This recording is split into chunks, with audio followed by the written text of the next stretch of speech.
एक दफा उंगली के इशारे से अबू लहब ने कहा था नबी पाक को आपका हाथ टूट जाए, अल्लाह ने फरमाया तब्बत यदा अबी लहबिन व तब, तू कहता है मेरे नबी का हाथ टूट जाए तेरे दोनों टूट जाएंगे। और सुनो अबू लहब का हाल क्या हो।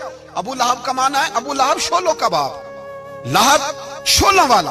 क्या मतलब?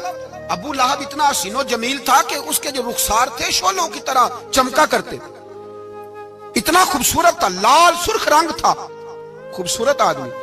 अरब में जब गुर्बत थी तो इसके घर में उस वक्त भी 2 ईंटें सोने की थी।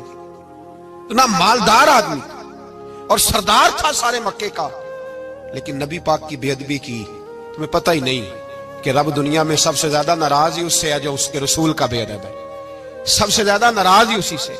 अबू लहब ना गया बदर के मौके पर, डर गया, कहने लगा मैंने नहीं जाना, मक्के में रह गया, ना गया जिहाद के लिए, मुसलमानों के खिलाफ ना निकला।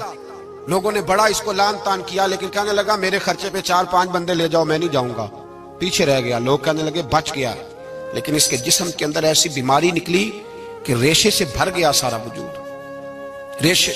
इसके बच्चों ने ले जाके अबू लहब को पीछे एक हवेली थी मक्के के बाहर, उसमें बंद कर दिया। चीखता था, चिल्लाता था, बंद कर दिया उसको ले जाके वहां पीछे। और जब उसको बंद कर दिया कमरे में तो चिल्लाता था, चीखता था, कोई मुझे बचाओ, कोई पानी पिलाओ। दरवाजा तोड़ के बाहर निकला तो चौक में मर गया अबू लहब। इतनी बदबू आती थी कि कोई करीब नहीं जाता था।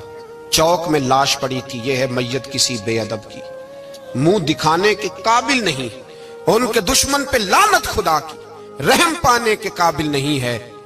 चौक में लाश पड़ी है, तब्बत यदा अबी लहबिन व तब, चौक में पड़ी हुई है, कोई करीब नहीं जाता। उसके बेटों से लोग जाके कहने लगे तुम्हारा बाप था, शर्म करो। एक मुलाजिम को पैसे दिए उसके बेटे ने, कहा गड़ा खोदो और मेरे बाप को रस्सी के साथ पकड़ के उसमें फेंक दो। एक गड़ा खोदा मक्के की गली में और रस्सी के साथ पकड़कर, रस्सी के साथ बांध कर उसकी टांग को घसीट कर उस गड़े में डाल दिया, ऊपर से मिट्टी डाल दी, बदबू का वो ढेर बंद कर दिया। अबू लहब मक्के का सरदार था, पर जाने कहां मरदूद दफन है। लेकिन मियानी साहब के कब्रिस्तान में जाओ, मियानी साहब के कब्रिस्तान में वो इल्मुद्दीन जिसे अपना नाम भी नहीं लिखना आता था, हजारों लोग रोजाना उसकी कब्र पे खड़े होते हैं और रसूलुल्लाह की नाते सुनाते हैं।